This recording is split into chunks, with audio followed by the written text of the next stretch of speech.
What is up, guys? Pie Muffin here, and we are back with our Tales of Crestoria video. Today we have a new, we have news for a new banner that's actually going to be dropping on Friday morning, which is this YURI and RUTEE banner. This is the part 2 for, I mean, they don't call it part 2, but it's clearly a part 2 for a summer banner. I don't know if they'll have a part 3. Probably not. That's probably, because when you really think summertime, like, yes, August is summertime, but you feel like most of the time people go to the beach and do what they have to do in June and July.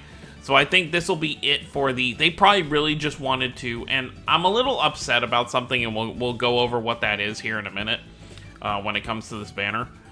But I feel like they probably wanted to pump out both, since they released on the 15th. I think it was the 15th of July when the game came out. They probably wanted to get their summer banners out of the way quick so they can get on a more normal schedule starting in August. Because I think the normal rate for banners is probably going to be roughly 2 weeks. I don't think it's going to be like Ray's where like we get no banners, you know, and we just get one every 2 weeks. Because with Ray's, we get a banner usually around the 10th to the 13th of the month. We get a banner around the 25th, and then we get a banner around the 30th, 31st, or however many days are in the month. So it's usually only 3 real banners a month, but with character gotchas, they try to pump out a little bit more. So with Crestoria, I feel like maybe 3 main banners a month is you know, pretty normal. So like maybe like the 1st of the month, the 12th of the month, and then like the 23rd of the month. Maybe we'll see like 3 banners a month, kind of like that. But we'll figure out as time goes on. Now, what I want to go over that kind of upsets me here, before we go into the units. So as you can see, the banner here is scheduled for July 31st, which is Friday, you know, 4 p.m. JST, which is 3 o'clock in the morning Eastern. And it goes until August 17th. Now, most people are going to be like, well, that's great. That's like an entire 2 weeks we get for the banner. It's actually more than 2 weeks. It's an entire, like, 18 days. The issue I have with this, if I can find it really quick here. This banner got shafted. This banner got 8 days for Vague and Kanono. You know, roughly 8 days from the, or 9 days, being generous, from the 22nd to the 31st. But yet, the YURI and RUTEE banner gets an entire, like, 2.5 weeks. So, I don't know what the thinking was here. I feel like the Vague and Kanono banner could have stayed around until, like, the 8th or something. But I'm really not, and I'm not, like, super, you know, I shouldn't really be super upset because I've done tons. You know, originally in my initial summon video, I was like, you know what, I'll do, you know, a couple multis, but I ended up pretty much expending all the currency on my account. For those who follow me on Twitter will know this, but I did, on the last multi I did, I think it was yesterday or the day before, I actually did pull Summer Vague, who was my main priority from the banner, despite the fact I still don't have a Wind SSR. I really did want this Vague. And then I pretty much told myself if I pulled him whether I pulled him or not, I'm not going to be summoning for a while after that. I probably will throw one multi at this banner, just kind of a one and done thing. I don't need dark units. YURI is a dark unit and RUTEE is a water unit. I really could use more water, so I feel like RUTEE is more useful to me than YURI. But YURI is actually a really good unit too. But overall, I'm not going crazy. The only reason I'd even consider throwing a multi at this is because it is a summer banner and we still don't yet know how units are going to be handled in this game. Are all types of units going to be thrown into the general pool? Because if they're not, and even if they are, you know, Vague and Kanono aren't going to be on the YURI and RUTEE banner in the unfeatured pool. But how long is it going to be before the general pool starts to grow? Obviously, we're going to need regular units of characters, which I'm sure will come at some point, but they probably just want to slap these out of the way first. All right, that's enough of that. That's enough of my complaining. Let's go over what everything does here. So, because I'm only going to lob one multi at this banner, I'm not going to make a summon video. So this will be my kind of video here. Just kind of going over everything. Oh, and of course, due to everything, their voices will be added at a later date. I expect to see, especially for seasonals, I expect to see that, but like, if we got a, I'm just gonna throw a random character out there, if we got a Genus SSR that was just a regular Genus, that could have been recorded during development. You know, maybe they were just like, okay, this is an SSR we're gonna release at some point. Let's get, I don't know who Genus's Japanese voice actor is, but let's just get this guy in here and voice it.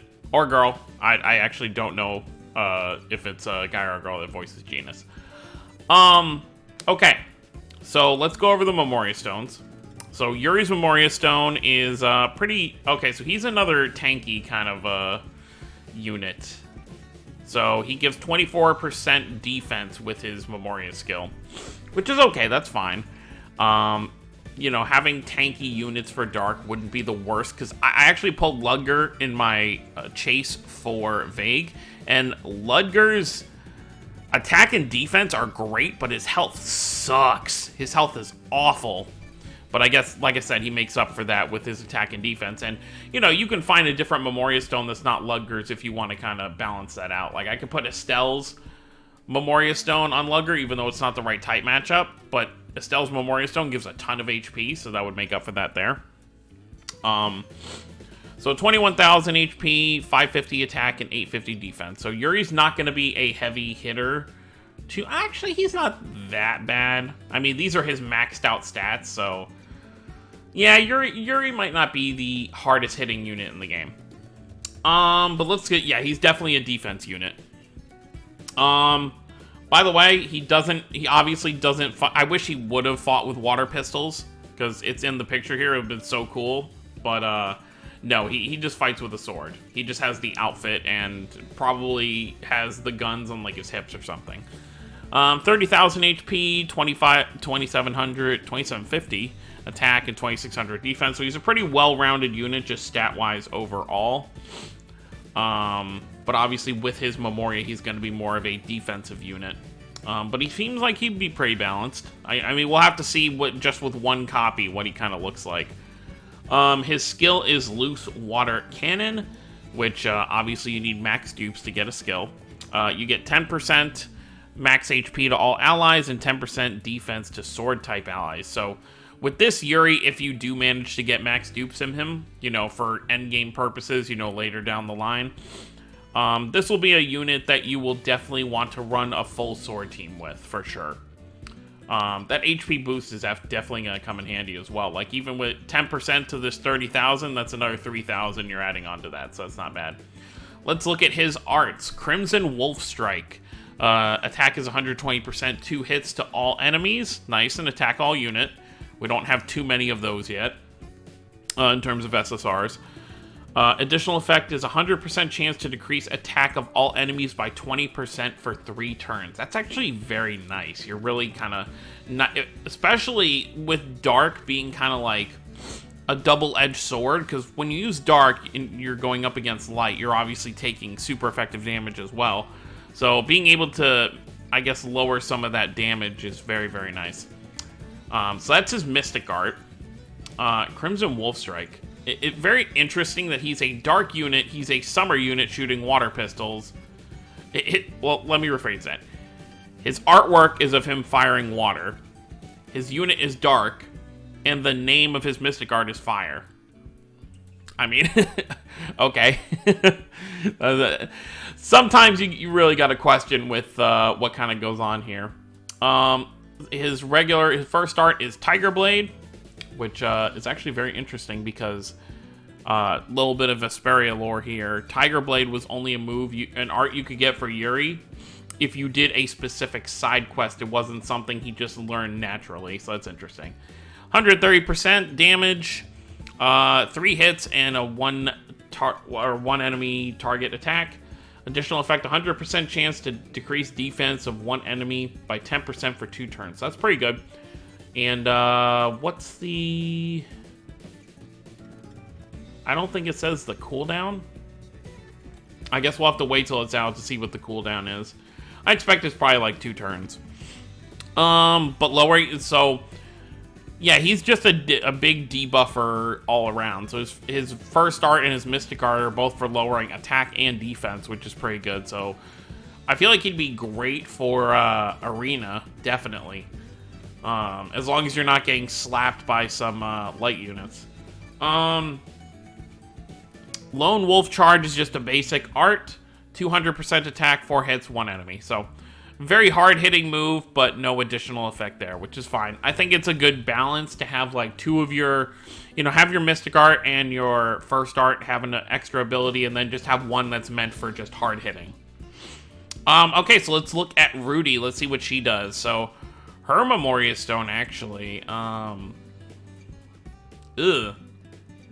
it makes up for it for defense. I was going to say, her health is really low. Because obviously Yuri's gives 21,000 health, while Rudy's only gives 8,000. So clearly not someone you're going to be definitely not someone you're going to be relying on for good HP. But she makes up for it in the defense department, where Yuri only has 850, but this RUTEE has 2,000 for that. And their attack is more or less around the same thing. She has a little bit more attack for her. Oops, I didn't mean to open that. Did it? Oh, it just scrolled down. Okay. That was a little weird right there. Okay, so her Memoria skill is 18% crit rate to water allies. So, obviously, I want to state this. Obviously, right now, we're running, multicolored teams because the game's only been out for about 2 weeks now. But once we have fully colored SSR teams, that is what you want to go to, because most stages, other than like Arena and some stages of Phantom Tower that have more than 1 wave, most story missions or raids, you're fighting 1 element. So there's no reason for you to be mix and matching elements if you can run a full colored team. Asteria is the same way. For the most part, you just want to run 1 color.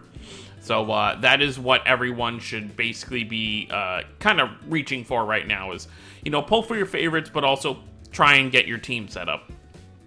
Okay, so 18% crit to water allies. Her stats are 23,000 HP, 3,000 attack, 3,000 defense. So she's going to be great damage and defense-wise, but her health is going to be... She's basically Ludger. I expect, like, if you have her at level 100 with no dupes in her, she's probably only going to be capping out at 13,000 to 15,000 health, to be totally honest. Which is not that great, but like I said, you can make up for it with, whatever Memoria you decide. Plus, this defense, 2,000 add to that. She's very tanky as well. Both these units are very defensive heavy. Which, honestly, I would not mind, because for both water and dark, I could use some defense. We'll take a look here in a second, but I think it'll definitely be useful for me. Okay, there's some weird text things here, but that's fine. Mystic Art is Hurricane's End, which is a 420% damage Mystic Art with 5 hits against 1 enemy. Oh, we didn't look at her skill for when she's maxed out. 6% attack to all allies, that's pretty good. HP of all allies restored by 12% when enemy breaks. That's not bad. You get 12% of your health back for all your team whenever you do a break. That'll be great during raids for sure, if you don't have a designated healer. Because you'll get breaks pretty frequently in raids, so she'll be a great raid character. Acid Rain, defense down 20% all enemies for 4 turns, so it doesn't do any damage whatsoever, but it's just a debuff, so that's pretty good there. Both these units seem like they're debuff units, which is actually pretty cool. And then Slash Rain, which is 180% damage, 4 hits against 1 enemy. So both of them seem like very decent units. If I can one and done either of them, I would not complain. Obviously the RUTEE more than the Yuri, because I already have 3 dark units. But I would not complain if I one and done the Yuri, considering I think I went like 22 multis before I got my first Vague. So that was not fun. And, part of me regrets it, but part of me doesn't. I just wanted to have one of these seasonal units. But let's just look real quick. So RUTEE's stats are going to be... Who did I want to look at? There was someone, health-wise... I'm just trying to think right here, like, what everyone's going to kind of look... Let's actually go to my party lineup for Dark. I've started to actually set up these different. I know I'm still working on them better, but so as you can see, Lugger only has like 13,000 health, and then we got Vicious and Kronos both at around, you know, 23,000 basically. So yeah, Rutee's gonna be crazy defense-wise. You know, she's probably gonna, even just like being level 80 with her Memoria equipped, she's probably gonna easily beat any of these characters I currently have here. So she wouldn't be bad for a 4th slot if I didn't need to, because the friend system can be kind of wonky at times. You'll get times where you just won't get any leveled characters, so I have to like slap someone on here myself.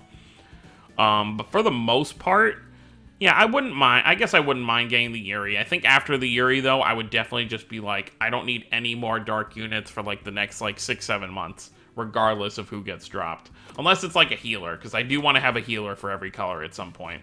Having a stealth for light is definitely very nice. But that's going to be it. A little lengthy kind of breakdown of everything. I will be live streaming tonight at 10 p.m. Eastern, the new story chapter. For those who don't know, Chapter 5 has started. If you go to story, it is, back out right here. Sweet Lies and Bitter Truths. I've heard it's actually pretty decently long. I've heard it's 7 parts, which most chapters, that's about what they are. You know, I don't know if people mean 7 stages or 7 parts, but if it's 7 parts, you know, that's pretty much an entire chapter. So it's interesting that they're calling it Chapter 5 Part 1. So I'll be very excited to see what happens in the story, and I'll be excited to just kind of hang out. And we'll see kind of how things go. But that's going to be it, guys. Thank you all for watching. Don't forget to subscribe for more if you're new to the channel. I'll see you all next time. Have a wonderful day, everyone.